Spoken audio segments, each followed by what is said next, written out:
When you do something that is super alert, you will find that there is an intoxication in that. I can have you all stoned out because the substance is not outside, the substance is within. If you look at me, you would think I'm smoking, right?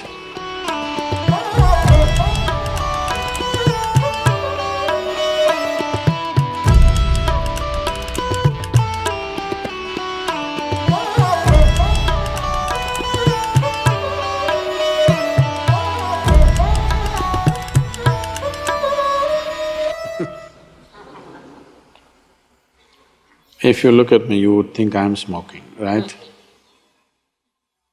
Just look at me. This many times happened to me. People who are smoking these things in Himalayas and other places, they always invite me because when they look at me, they think I must be a smoker.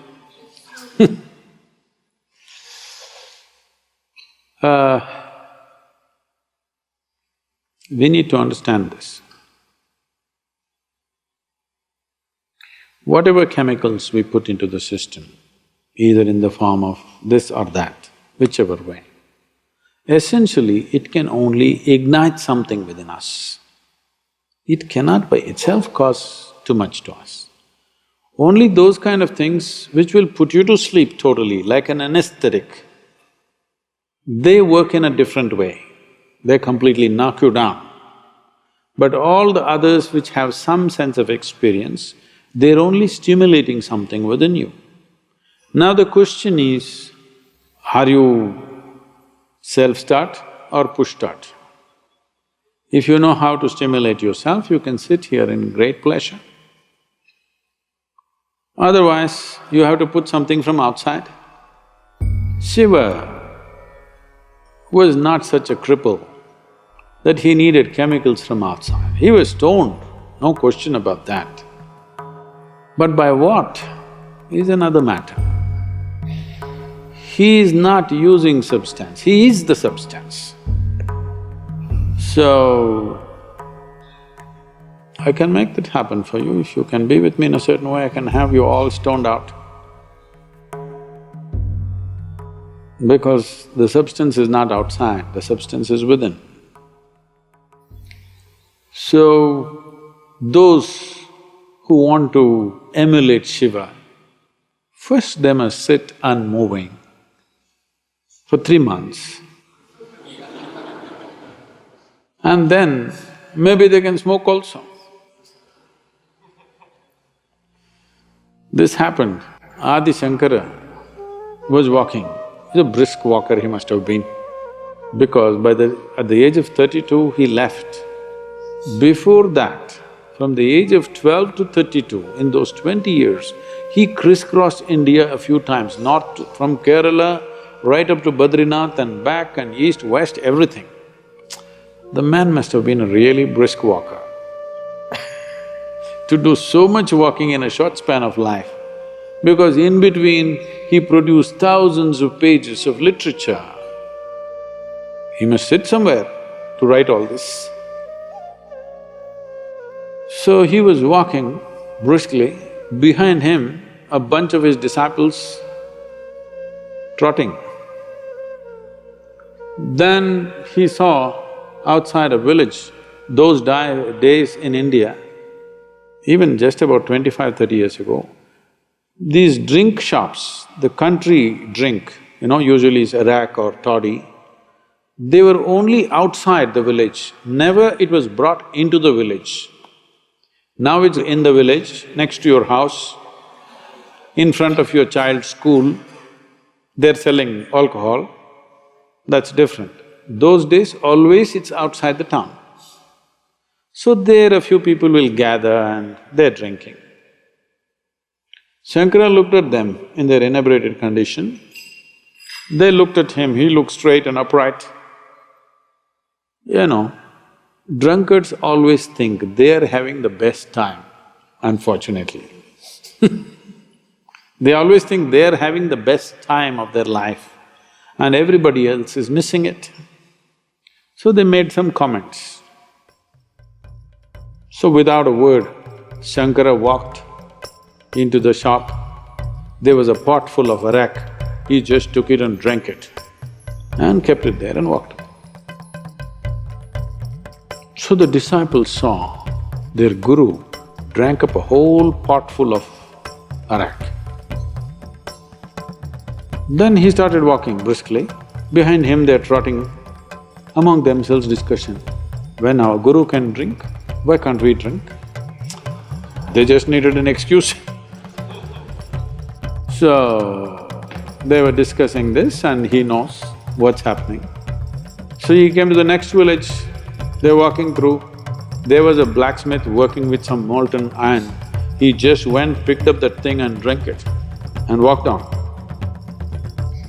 They knew this they don't want to drink.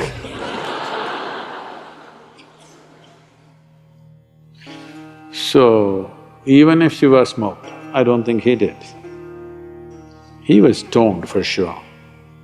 Not with something as petty as some weed. For sure he's stoned, no question, always. Even if he did smoke, can you do everything else that he does, I'm asking? Qualification is 3 months, if you can sit unmoving, I will provide you the substance.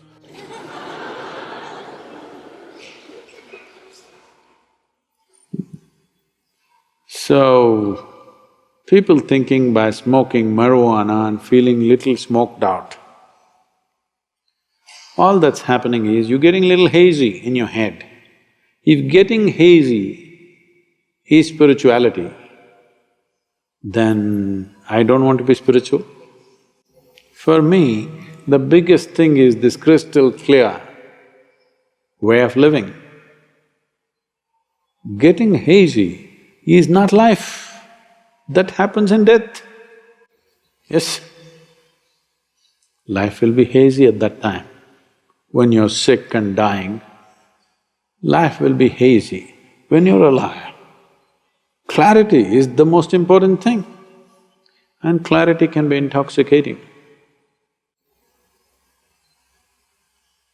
When you do something that is super alert, you will find that there is an intoxication in that. Why do you think all these people jumping off mountains, jumping off airplanes, doing incredibly risky things is because in being super alert, there's another kind of intoxication. But they're doing it by doing so many physical things. If you could sit here and do it, then I would say an element of Shiva has come to you. If you can simply sit here and you're super alert, so alert that you're stoned, that is a way to get stoned. Not smoking weeds. Leave the weeds for the cows. Okay, human beings can do better things.